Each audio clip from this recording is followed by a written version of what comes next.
John Harbaugh is here, coach of the Baltimore Ravens. What's going on, buddy? Doing great, yeah. Camp, beautiful place, beautiful thing. We get to do football. That's what we love. We get to do football. I was going to ask about that. The number one most important thing about camp that the common fan doesn't understand is what? Like, what are you working on here that people wouldn't necessarily get because it's July 30th and they don't see the process? Well, that's a tough question because there's so many things that go into it. But I would say, if I was going to put it in one thing, I would say we're working on football. Right. And football is it's what we do. It's what we're here for. But there's a lot that goes into it. A lot of things that you've got to build up underneath a football team in kind of every single area. Execution, understanding, just how to execute the plays and what the assignments are. The conditioning part of it, getting guys in quote-unquote football shape, learning guys have to kind of remember how to hit, how to take a hit, how to fall, how to make a diving catch. I mean, those are things that are like learned experiences, and I think you don't really get a feel for it until you start doing it again. I have more football questions, but yesterday I asked Mike Tomlin something that would surprise people about him. He said he loves crossword puzzles, all those puzzles, that kind of thing. That's what he does to get his mind off things. John Harbaugh, what is something you like? Could be anything. Could be a period of history. Could be a book. Could be movies. What would people be surprised that you enjoy? Oh, man, I don't know. I mean, I do Wordle. There you go. I'm a Wordle guy. Got two yesterday. Got in two yesterday. Omega. Two. Omega. Omega's one. Right. That's beautiful. How'd you get into that? My wife and daughter. We got a little family thing going on. Culture competition. 17 people, 17 Harbaughs on the I don't know if it's competition or not. I like to think we're sharing. There's 17 Harbaughs in the Wordle group chat. Yeah. Is Jim in there? He is. He is? Who's yeah. better? I think I'm better, but we really haven't kept records on it. Jim maybe is keeping records on it. We gotta get out to the most competitive. Find out. The Harbaugh Wordle group chat. Wow, that's aspirational. I'd love to be in that.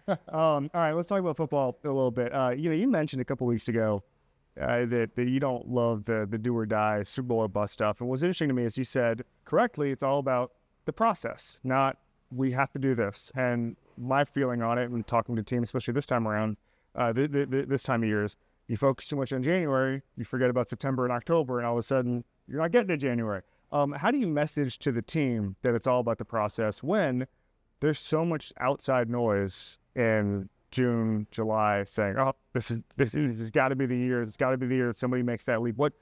How do you message this time of year with those guys? That's a great point. My dad said something many years ago. He said we were just talking. I don't know how old I was. I was younger. He said, "You know why the NFL season is so long and so hard and so tough and so demanding?" I'm like, "No, Dad, why?" It's because it's set up to basically weed out the frauds, the perpetrators, the pretenders, and the wannabes. I'm like, wow, that's a strong statement, Dad. But the point is that it's a long season. It's tough. And you can't start talking about then, now. You've got to do everything. It's hard to get to then. So we've got to do everything we can do to get to then, which is that opportunity to get to the Super Bowl and win the Super Bowl, and then to be prepared for it and to make the plays and make our best showing when the time comes. So that's why Super Bowl or bust is kind of something I don't really appreciate, not because of the Super Bowl part, because of the bust part. The Super Bowl part is definitely what we are doing. We are do or die trying. We're going to do or die trying to get to the Super Bowl, win the Super Bowl, be our very best. That is definitely what we're striving for. But there's no bust involved. You can't be a kind of person like you. You're at the highest level of what you do. It's not because you're going to go bust. It's not because the first time adversity strikes or you don't get what you want or you don't go all the way in some of the toughest competition that there's ever been in the world. You don't go all the way that you're going to go belly up. We're not going belly up. We'll be back again. You got to be back again from day to day. You got to be back again from week to week. You got to be back again from year to year. So bust is not part of it. Super Bowl, yes. Bust, no. We're going to be striving for that always. I am one of the frauds your dad was describing. We all got a little fraud in it. Yeah, we all know. I got a lot of fraud in me. We all know that. It's funny. What your dad said reminds me of the Jimmy Johnson line about how if you're just good every year, 22 of the 30 teams back when he played, just get out of your way. And you just don't, you want to be in those 8 where it's like you're consistently doing the right thing and you're not one of those teams just get out of the way at this time of year. I want to talk about Lamar a little bit. His growth has been incredible. And you look, I was looking at his numbers the other day. Beyond 10 air yards last year, he was 18 touchdowns, 1 interception. I mean, he is just so good down the field. He's developed. take me something that you think that the world should appreciate more about Lamar, knowing we see his numbers, we see the fact that he could have won his third MVP last year. We see, Marlon Humphrey was on my show last week talking about just what a leader he is, and people don't see that. But take me through something with Lamar that you guys appreciate that the media or the fans might not. Well, there's so many things, and Lamar as a person, that's the thing I would say I appreciate the most. The leader, the person, the genuine human being that he is. I love him as a person. But I think from a football standpoint, just go to the most basic, simple thing. Lamar is a passer. Yeah, he is a historically good passer. And that's really quite a statement because of the narrative that's been surrounding him ever since the beginning. Lamar Jackson can throw the football. He can throw it every kind of way. He can make every kind of throw, any kind of way you want. He's as good as any passer that there's ever been. And I think now the numbers are proving that. So that's the thing I'm kind of a little bit proud of, but also a little bit like, okay, here we go. What have we learned from that? You can take even big picture. You can say from a society standpoint, football standpoint, what did we learn from that? What kind of questions do we ask ourselves? But Lamar Jackson as a passer is historically great. I completely agree. I mean, look at the numbers, look at the tape, everything. It just shows you what work did he put in specifically to get to that point. I'd say the work that you do. If you're going to be good at anything, great at anything, you got to work at it all the time. And I read a story just recently about a classical piano player. He was 95 years old, and he was still working 6 to 8 hours a day on playing the piano. And they asked him, why do you still work 6 to 8 hours a day on the piano? And his comment was, because I feel like I'm just starting to make some progress.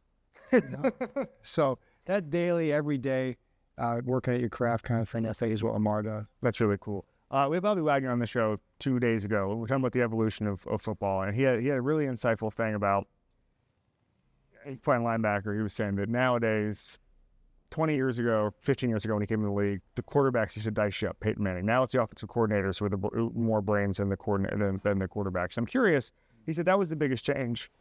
Since you became a head coach, let's just do that. What's been the biggest scheme thing that you think has changed football that maybe the common man wouldn't know? Yeah, I mean, it's just a great point. I mean, the way Bobby puts that is really, really profound because it's such a great observation and puts it in simple terms because defenses were so much simpler. Yes. So offensive coordinators could set the thing up where the quarterback could go to the line and sort things out and just make his decisions and then operate. And those the Mannings, the Bradys, those guys, the Breezes, those guys were incredible at that.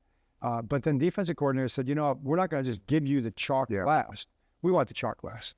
And I think that's something we've tried to do with our defense the last number of years is we want to find a way to have the chalk last on both sides of the ball, but essentially on defense, we want to have the chalk last. You can do what you want to do, but we don't want you to be able to have the best play up. We want to have the best defense up against the best play. If nothing else, we want you to have to play from scratch.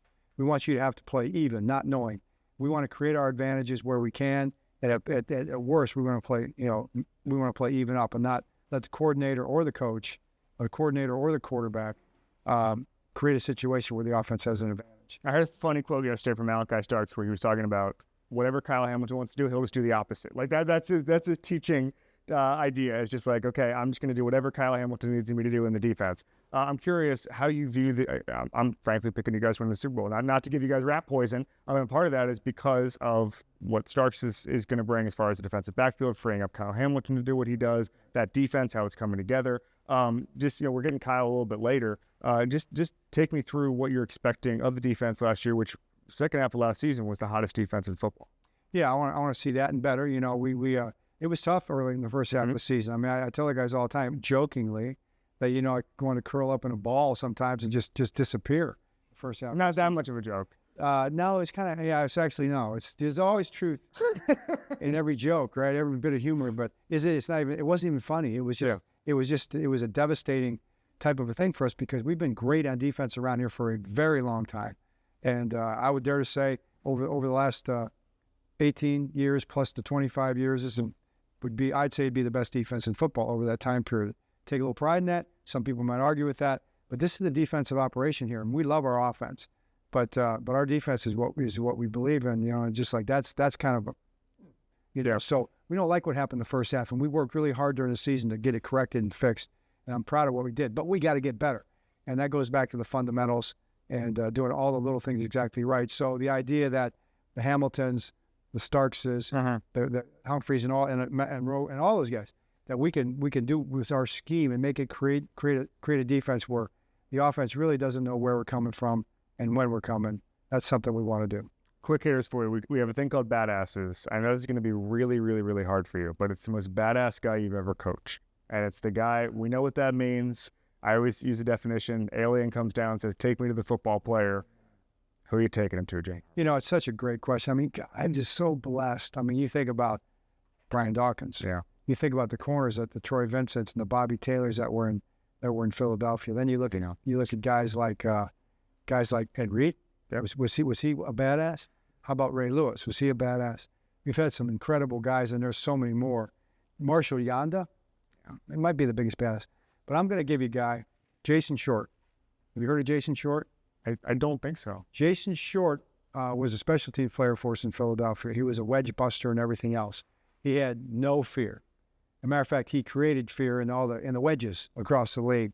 And he used to run down the field like a maniac and throw his body around and make plays. And he was actually named, I think it was on the cover of Sports Illustrated one year, as being the most feared player in the NFL. So I'm going to give that title to a special teams player, Jason Short. When a special teams guy gets named as the most feared player in the NFL, you know you're doing something right on special teams. That's kind of a lost art now that the way they've changed special teams. There's just no real demons like that on special teams. It's kind of changed. Well, hopefully we can create a few with our guys. Yeah, I hear that. We do something called one rep back. You just take one play of your career back, and it's always funny. There's always plays that live with you. Coach Tomlin again yesterday. You think coaching career or playing career? Coaching career, but it could be playing. If he screwed up, we can talk about that. But it's like a lot of them. We think about this playoff game, whatever. Mike T, for him, it was first unit he was ever in charge of was special teams at Arkansas State. First kickoff he was ever in charge of goes back to the house. He's been thinking about it for 30 years. So it's like that kind of thing just lives with you. What are you taking back, John Harbaugh? I got one. I mean, there's a couple. But the one that really haunts me the most was I was coaching special teams for the University of Cincinnati. We were playing Miami, which is my alma mater, and the arch rival.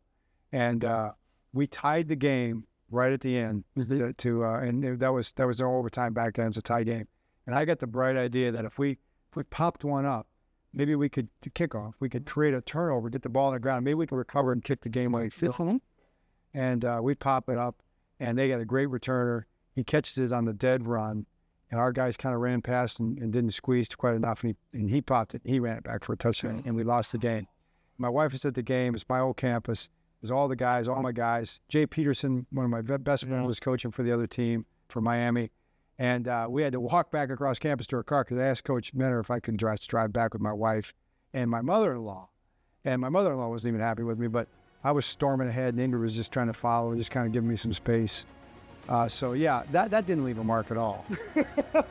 You've forgotten about it. Yeah, you're good. It's all good. John Harbaugh, thank you so much, man. Awesome. Great. Thank you.